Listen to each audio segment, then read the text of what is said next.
Jaguar Report podcast, number 43. Here we are with our quarterback rankings. You know, that the beauty of rankings, Gus, is that no matter what in sports, like a person with 2 followers can tweet like their 10 best quarterbacks in the NFL, and it can absolutely enrage the entire online fan base. Someone will get mad. Exactly. So, in the time of the off season, mini camp, everything like that, it's the perfect time to unleash some takes. So, Gus, and the first of what's going to be many of our rankings to ensure that all takes, hot or not, are delivered. Why don't you walk us through what we're doing? All right, so we're ranking. Get started. It doesn't matter. We're going to be ranking these top 10 quarterbacks, but we're going to be doing it not for the 2023 season, but for the next 3 seasons, and not based on the teams that they're on, but based on if each quarterback was playing on an exactly average team. So if their play caller and offensive line and pass blocking and pass catchers and run game and everything else was not a weakness or a positive, just good enough to get by, but nothing special. So yeah, top 10 quarterbacks. Hopefully this way it'll be maybe a little less accurate, but we'll get the takes flowing a little bit better. And that's always most important. Takes don't need to be accurate. Takes need to have vigor. Usually might need to write all these takes down. Takes need to have takes need to have character. It's important.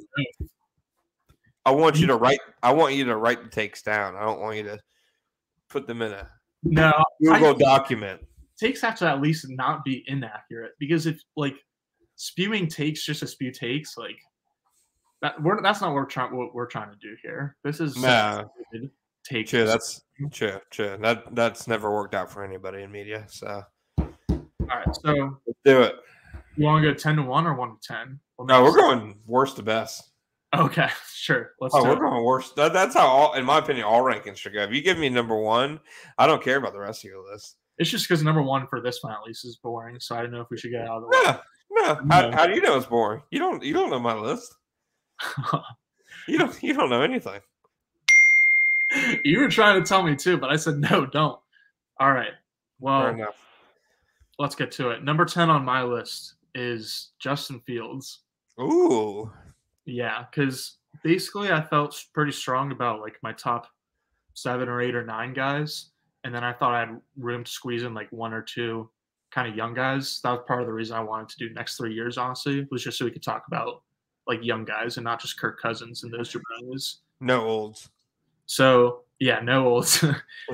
I feel like Justin Fields is the closest to being able to really get it among all the young guys. I kind of wanted to play Anthony Richardson, but that would have been a little egregious. And then Kyler Murray was up there for me, but he's small and going to miss at least half his etc. He has a torn ACL, and you lead off with he's small. Well, one could say the two are related. Fair enough. I really want Justin Fields to be good.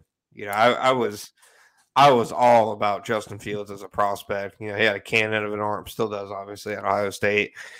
He's really been unleashed as a scrambler and a running option in the NFL, but I still want to see some production in the passing game outside of that little 3-game streak they had at the end of the year. And I know that the weapons, haven't been great, no matter what Bears Twitter tried to sell people on last year, that embarrassing display. And so, we'll see moving forward, but I definitely want Fields to be good.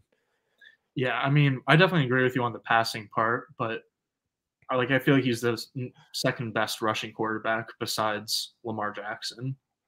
Josh Allen and Jalen Hurts, you could argue for. Daniel Jones? Definitely the second Daniel Jones. I'm being serious. Why are you laughing?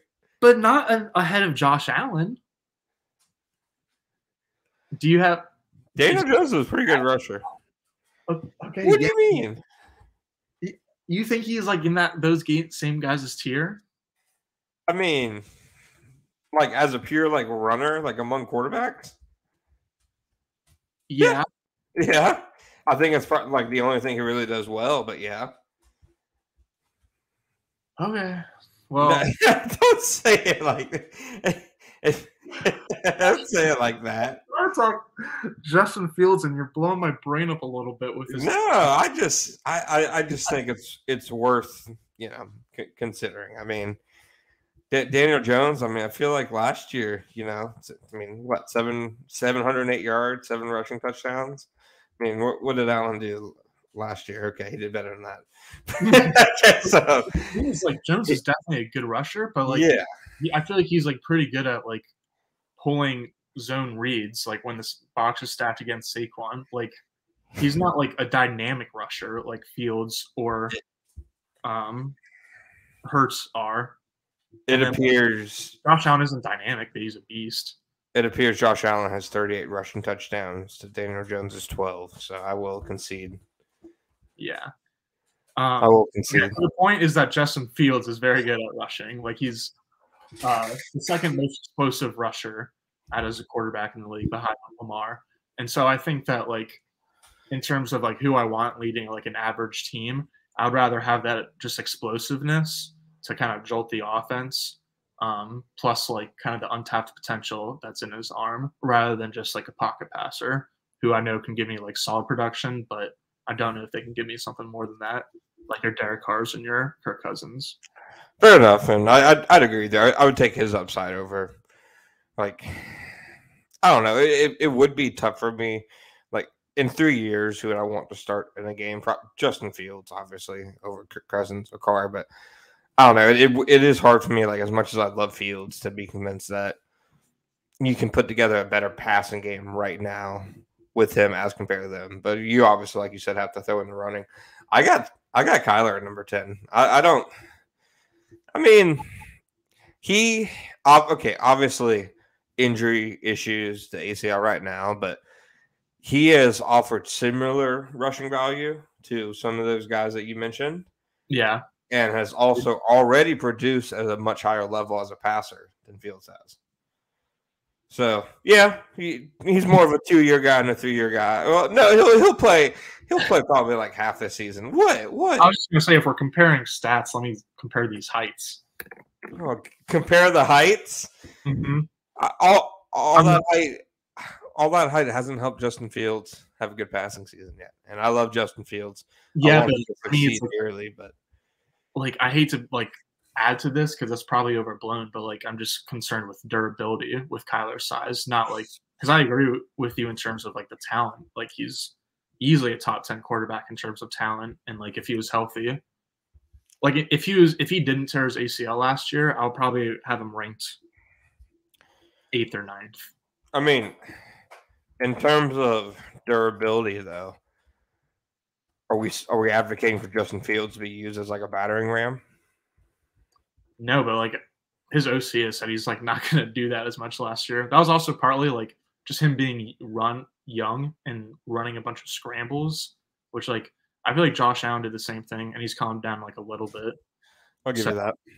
Like yeah, he probably he does use or is used as a battering ram a little bit, and that'll probably like not go away. But I think it'll go away enough, I guess. Enough for at least for my argument. Okay. All right. So number 10, you got Fields. I got Kyler. Yeah. I'll start off with number 9. I got honestly, I got Dak. He's only 29. He'll be 32 in 3 years. Dak will still be a good quarterback in 3 years. I've got him higher. I think he's good. Okay. So like I'm surprised actually that like I don't know. Like 6 to 9 range seems fair for Dak, like a top 10, but not a top 5 guy. Yeah. So I guess I won't fight you too much about like my ranking for sure, but I didn't think you were gonna have Dak top 10. I feel embarrassed now. I love Dak because like Dak is like pretty much like me in Madden, or at least what I used to be in Madden when I was a kid. Like I would just like go to the line of scrimmage and change like pretty much every single route, every single play, so that like what the receivers ran didn't even really look like the original play. It was just like atrocious and just that's right. And I feel like that's kind of like what Dak does. He just does like his best Peyton Manning impression and like does a lot of the line of scrimmage and is a lot smarter than people could probably give him credit for. I feel like he's also like dealt with injuries the past couple of years, so he could like just keep getting better. So I like Dak. I really feel like a lot of the interceptions last year weren't like if you watch back some of them, like he had some of the most unlucky turnovers like possible. So I just like Yeah, people are next to people are freaking out about his interception rate, but like he had one of the lowest interception rates for like years before last season, and then last season he just got unlucky a few times and like forced one or two, but even the ones that he forced were like more of just like miscommunications that weren't even necessarily his fault. oh yeah, I'm 100%. I think over the next 3 years, like his floor compared to some of the other guys, like I don't know. It's also I think indicative of the fact that the 2021 class has produced maybe two good quarterbacks. The 2022 class has a chance to have, I mean, Pickett and Ritter and Howell are going to start this year, but I don't know. One of the my guess is if any of them are good at all, it'll only be one of them, and Pickett is probably I don't know if he'll ever be good, but he can be like a Kirk. Yeah, like he can guy. hang around the league for a I mean, decade. and then obviously the 2020 quarterback class, I mean, it just kind of shows you where young quarterbacks, after that Burrow, Allen, Lamar boom, other than Trevor, it's kind of settled down. There are a lot of questions. Yeah, we'll see what happens like next year with like the new crop and whatever. But all right, my number 9 is Geno. I got Geno. Gino, Then yeah, just because really? he's might seem like a one-hit wonder, but I think like his performance is pretty legit. Like I feel like every single highlight I saw from him was just like a dime 20 yards downfield, and there was like 5 of them per week. So like people like talk about how like Calvin Ridley is a football 26, even though he's actually 28, just because he basically hasn't played for 2 years. So like if Geno's 32, he's like a football 27 or 26, right? So I think he's like for the next 3 years, I think he can like have solid production. He has thrown fewer than 1,000 passes in the NFL. So he's a football 20, 28, 29. I'll give you that. Not a football 26. No, he's not Benjamin Buttoning this thing. But I'm interested to see who you have higher. Like Rodgers would probably be an obvious one. He was someone I left off my list just because I just like I don't know. Maybe that's wrong, but I just wouldn't want to deal. Yeah, I'm excited for you to hear my number 8. I knew there wouldn't be much controversy with these couple, but I want you to go ahead and start with your number 8. Okay, my number 8 is Jalen Hurts. Your number 8 is Jalen Hurts. Interesting. Go ahead and sell me on why you hate Jalen Hurts in the city of Philadelphia. Like if we're doing an average team, like I think he definitely like boosts an average team and is like kind of in the crop of guys that's definitely like elevates the offense. He's not just a system quarterback or anything like that. But with that said, like from play calling to offensive line to the weapons that he had to like even game script is like a huge part of his performance. I think like he had to play with a lead for like a full hour of game time. I felt like in the full season. So I just feel like he just had a pretty awesome surrounding environment. And so if he made it average instead, then he'd be still easily a top 10 quarterback, but closer to 10 than 5 in my opinion. That's fair. And I now say, after I express surprise at your ranking, that it's not far off from where I have him. Yeah, I was like, did you have 4 or something? No. So that's understandable. I mean, I feel like his contract, like after Burrow and Allen and Trevor get paid, like his contract's going to look like a relative steal. So I do think with him, as opposed to some of the other quarterbacks, it does matter how much talent they keep around him. But I mean, for the foreseeable future, that talent's not going away. So I mean, there's even the staunchest of like Hurts detractors. Like, there's not much you can say after last year. It's the perfect marriage of scheme, personnel, and quarterback. Yeah, like I think that was probably the best season he'll ever have, and like that's not even the knock. It was just that it was an awesome season. It's hard to do that well. Like I don't know if Patrick Mahomes. I mean, he'll probably throw over 50 touchdowns again, but he might technically not have like as good of a season statistically as he did for his MVP season in like 2018. That's fair. All right. In 2018, was it that long ago? Maybe it was 2019. Hurts' rookie season? No, Mahomes' MVP Oh, season. Mahomes' MVP season. Time. Time is a wonder. All right. I want to give you three guesses to my number 8, and if you get any of them right, I owe you a lunch after a training camp practice. Okay, I'm gonna get it off the dome. You ready? First one, I mean, Joe Burrow. Oh, man, not close. You make me have to think. Justin Herbert.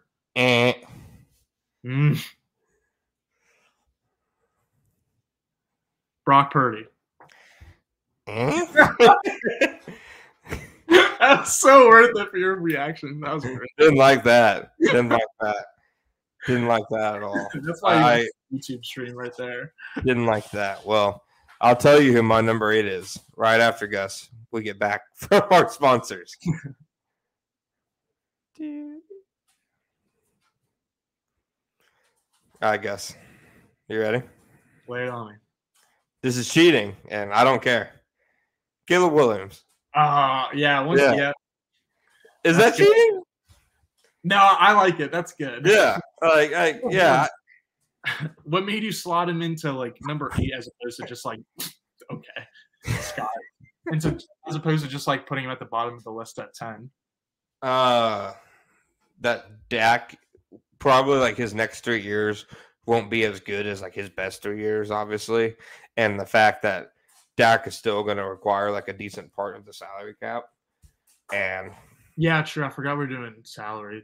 Yeah. And then obviously the negatives with Kyler. So I'm looking at him as, franchise type quarterback on a rookie deal. But there are 7 other guys who I think have established themselves as franchise guys, etc. Not that Dak hasn't, but rookie deal versus Dak's contract. Yeah, that's fair. I have no idea who he's going to play for. Not that he's old, but do you have any Drake May takes? No, 0. I've just seen some people think he's might be as good. So I mean, from the UNC games, like I saw just in passing last year, like he's impressive. But I mean, Caleb Williams, like it is some bias for me because the games I catch on Saturdays, like since I'm coaching on Saturdays, I don't only catch like the later games. So like I saw a lot of more USC compared to UNC, but no, I'm just gonna go with the consensus right now. No, that's fair. I mean, just from like kind of like zoomed out perspective, like I feel like Drake May looks like a first round pick and Caleb Williams looks like a first overall pick. Caleb Williams will be a Washington Commander. Not a Sam Howell believer. I'm a ball knower, Gus. Come on. All right. Come on. All right. So okay. Your 10 through 8. Give us your 10 through 8. I had Fields, which I'll use the rookie contracts kind of boost that argument. There you go. Then Geno, and then Jalen Hurts. Okay. My 10 through 8, I had Kyler at 10, Dak at 9, and Caleb Williams at 8. These are different enough. I'm a fan. Full disclosure, we didn't tell each other what our top 10s were at all. That was Gus Ward's idea. So that was a good one, Gus. All right. Since I held you in suspense of my very anticlimactic reveal at number 18, number 7 is Hurts. I gave you crap for having him at 8. Yeah, you were genuinely shocked. Yeah, no, I mean, for all the reasons like we talked about, like he's obviously like I think his contract's going to look good. I think you can say he's one of like I wouldn't put him in that first tier of quarterback, like obviously with Mahomes or anything like that. And I'd even put him behind some of the other guys, but I mean he's right there in that space, like between like elite and the grades. So I factor in again his contract, the scheme that he's in, the personnel he has around him. I don't envision much of a dip for him over the next 3 seasons. So I'm surprised. I did not think Hurts was going to be a good NFL quarterback. So and he's grown a lot. So all the credit to him.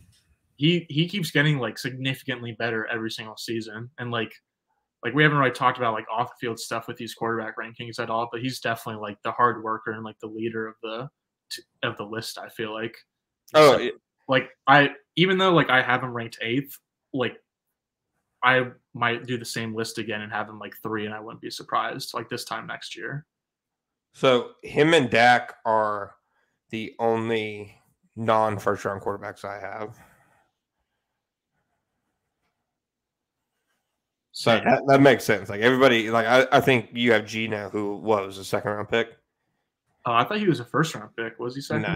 No, Remember, So he didn't get drafted that whole first night. He came back the second day. there you go. So number 7, who you got?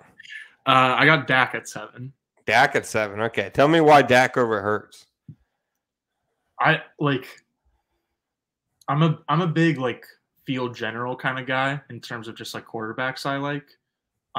So like I think Dak is like a perfect game manager kind of in that he has a good arm, but not like a crazy arm that bounces off the screen like the way it does for some of like the elite guys in the league. And he's like a good scrambler and a good runner, but like not like dynamic like I was saying earlier. So he's not a special athlete, but I think he is special mentally in terms of just knowing where to go with the ball and knowing when to go with the ball is like doesn't like sound that special, but when you're able to do that consistently, like that's kind of the mark of a good quarterback is consistently like doing small stuff well. So I just think like I don't think he even like really belongs in like the kind of like next tier above him of like the top because I think there's a true top 6 and then kind of a tier break and then Jalen in my opinion. But I think he's 100% a great player. Yeah, no, and I feel like his game is going to age well. You know, like he's not a quarterback whose game should decline much as he gets older. So I'm with you. And I'll be honest, I thought he was already in his 30s. I didn't know he was 29. I thought he was going to be like 27 or something. Really? Yeah, I don't know why I thought he was going to be like 31. I don't know. Nah, he hasn't been around that long. Like, what, since 2016? Yeah, it's not that bad. He was 24 entering as a rookie, which isn't unrare for a mid-round quarterback. I feel like he's just like the only quarterback that's like that age because like you're either like a young superstar or you're like Geno Smith or Aaron Rodgers. How many good quarterbacks were taken from 2013 to 2016 who aren't named Dak? There are not many. No, that's the thing. It's kind of cool though because like I feel like it's just like kind of breaks up the generations of quarterbacks pretty well because like there was Brady, Rivers, Manning, Roethlisberger, other Manning, etc. And then now there's going to be Mahomes, Lawrence, Burrow, Herbert, Allen, Jackson, etc. Yeah, absolutely. So I like that there was like a little bit of break there and like elite quarterbacks getting drafted just to space up the eras. Okay, I'm with you. All right, go ahead and hit me with number 6. All right, I think this is probably the hottest take that I have on the list. I have Joe Burrow at 6. Ooh, Joe Burrow at 6. Spicy. Yeah. Hit me with it, Gus. Come on. Yeah. Let it rip. Bring it home, John B. So first of all, he just doesn't have the athleticism. Like I feel like his athleticism is almost similar to Dak, where he's like a good athlete, but not like a crazy athlete, not a special athlete. And so like that makes it harder for him to elevate just an average overall offense that's around him. Because I do feel like part of my argument against him would be like the fact that he's got Chase and Higgins on the outside for him in Cincinnati. And like that plus like I think the fact that he's got like a great defensive coordinator, like obviously it doesn't affect his stats at all, but it affects Cincinnati's winning. And like the Bengals are just like a solid team. And so like obviously they made it to the Super Bowl 2 years ago. And so I think Burrow is like definitely like in the elite top 6, I would say. But just at the bottom of the list because he's like not a special athlete and is a little bit boosted by like special wideouts. He's got a arm.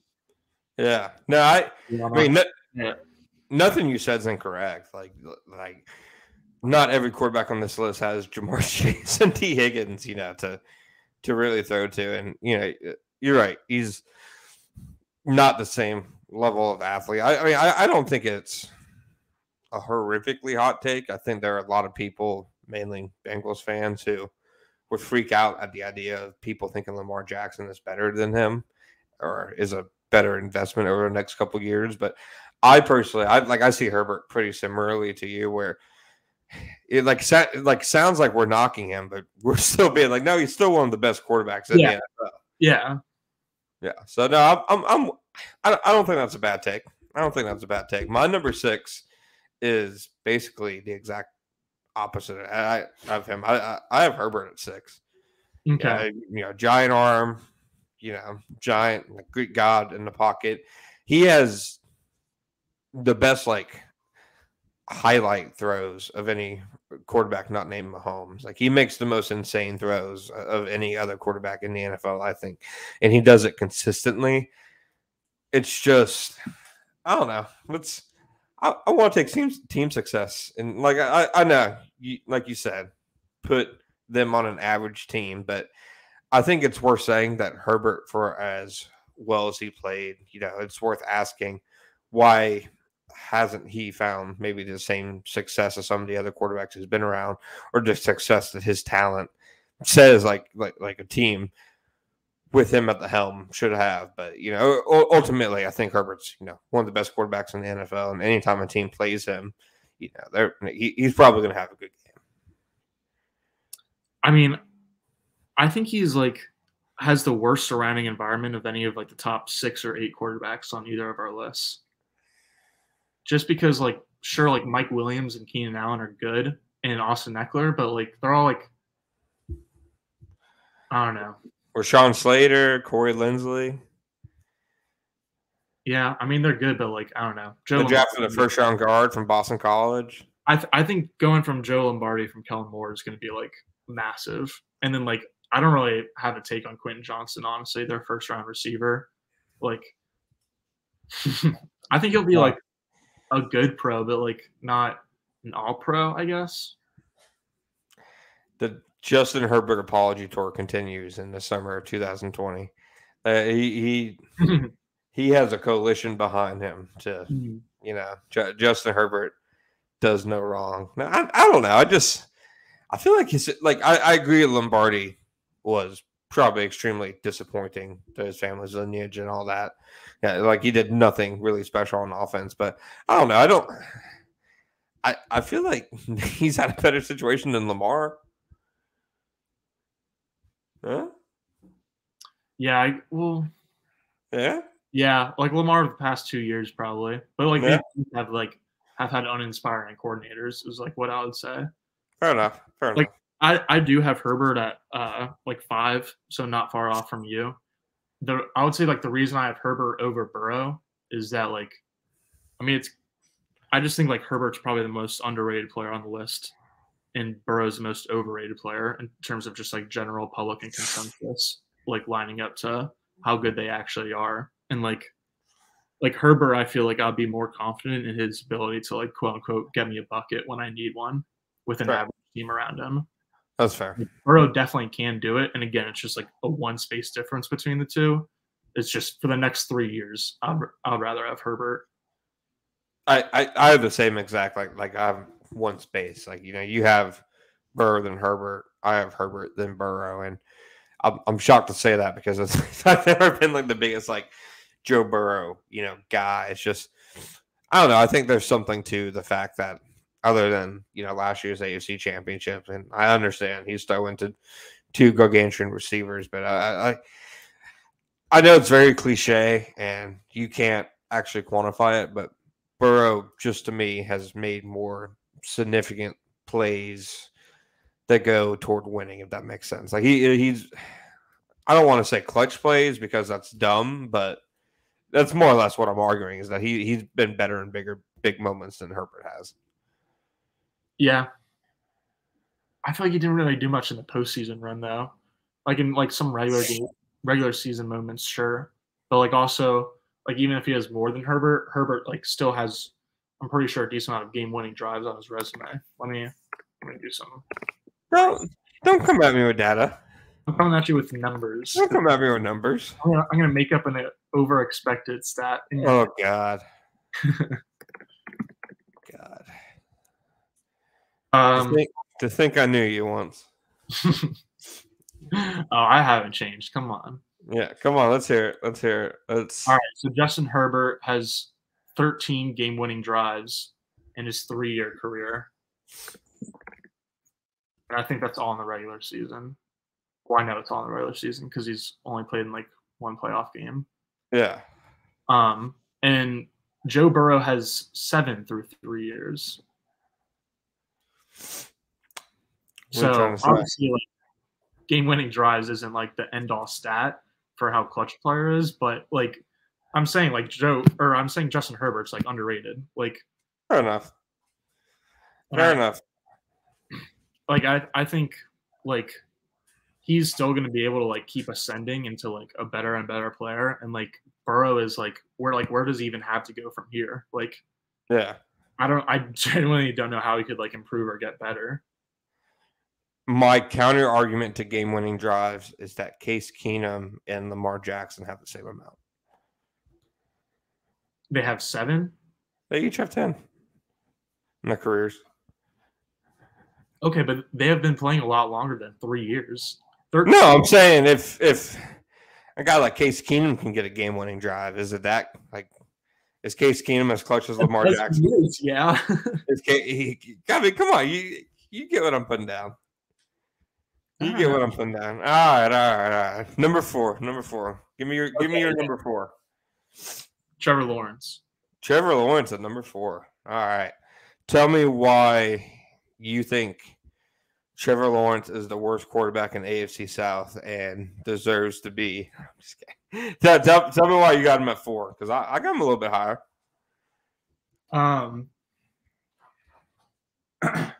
I like the first 3 guys. I just kind of feel like are like game breaking tier, and then I think Lawrence and Herbert and Burrow are all like they're able to put the team on their back, but they're like not quite at like superhero like almost every game stage. But to me, like the reason that like Lawrence is above Herbert and Burrow is because I think he's like in the next season with Ridley in tow. Like I think he's going to be the best at balancing like consistency with explosiveness is like kind of I feel like 2 like binary things you can use to judge like quarterback play is like because honestly the hardest thing is being consistent and like never messing up, but like you also have to have like some sort of like explosive ability. So like, and I think like a recent trend in the NFL is like quarterbacks trying to like figure out the best balance between those 2 things and like figuring out when to play it safe and when to try to like make the play. And like we've seen like Patrick Mahomes and Josh Allen specifically, like, and Joe Burrow even like kind of like have to like reel in their big plays a little bit and try to like dial it back because like offenses are playing so much too high now and like or defenses are playing so much too high and trying to give like these awesome quarterbacks underneath stuff and trying to make them more patient. And so I think last year for Trevor was like a huge growth year for like him just like growing into a more patient player. And so like now I think he's like kind of got the patience down and kind of got like the quick stuff down. And now with Calvin Ridley, like the explosiveness like side of it of the scale is gonna like tip even more. And so like that's gonna like make him a bona fide top 5 player or top 5 quarterback. My personal take on Lawrence entering this year is I think by the end of the season, like when people talk about the best quarterbacks in the league right now, everybody says Mahomes is number 1, and then they debate Allen and Burrow. I think Lawrence enters that Allen Burrow conversation in the general public by the end of the year. My number 4 was, and he'd be higher on this list if we were going just based on who's the best entering 2023. My number 4 is Mr. Lamar Jackson.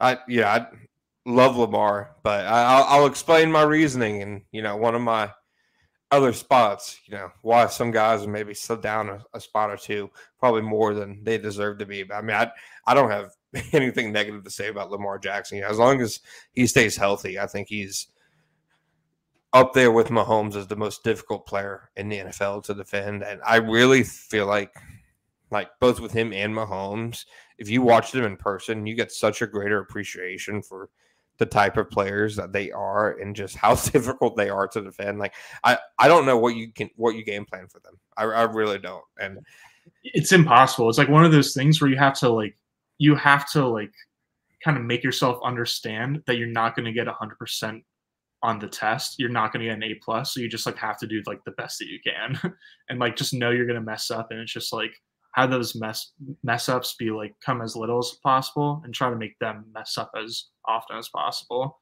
I'd agree with you though. I think he's behind only Mahomes in terms of like most difficult to game plan, and like I also think he's like up there with Herbert in terms of most underrated players on the list, just because like everyone knows how awesome of running back he is, but like I don't think everyone appreciates how good of a passer he is, and he's legit like maybe not a top 5 passer specifically, but definitely top 10, and like has some like just great skill, like in terms of like sidearm and like being able to like get the ball to receivers in different ways. He's super talented as a passer, and so I'm hoping he's able to like show that off a little bit more this season with a new coordinator and some new receivers.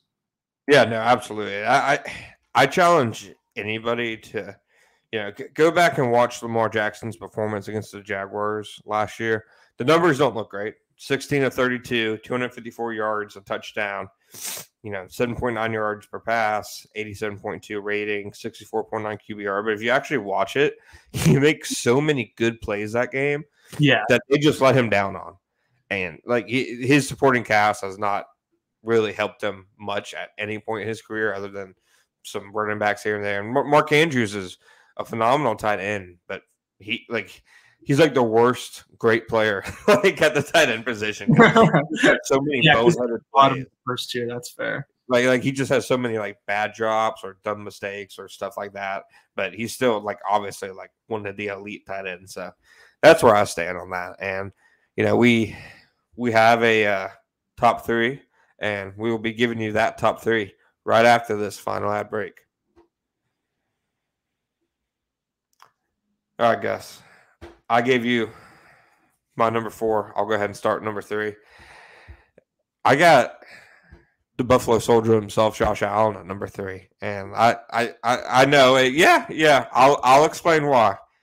Okay, I see that look on your face, and I can hear it, Gus.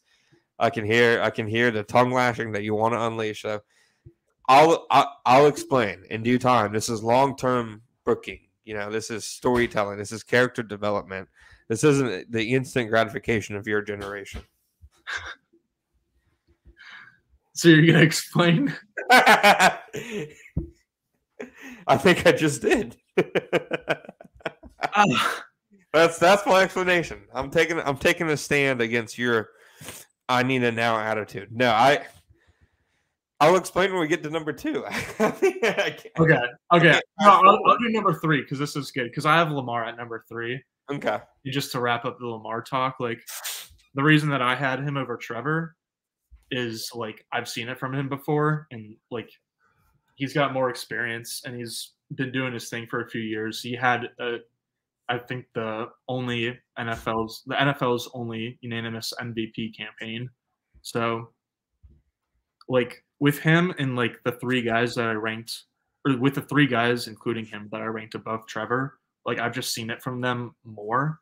And that's the reason that like I don't have Trevor in my top 3 right now, is that like the second half of last season was awesome, and I think he's going to be like maybe significantly better than that even, but it just like hasn't happened yet. Yeah. So I like maybe it's just like me like not wanting to be too biased and trying to be objective, but like for now he's in my top 5 but not top 3. No, full steam ahead on the bias train. I am shoveling to go down.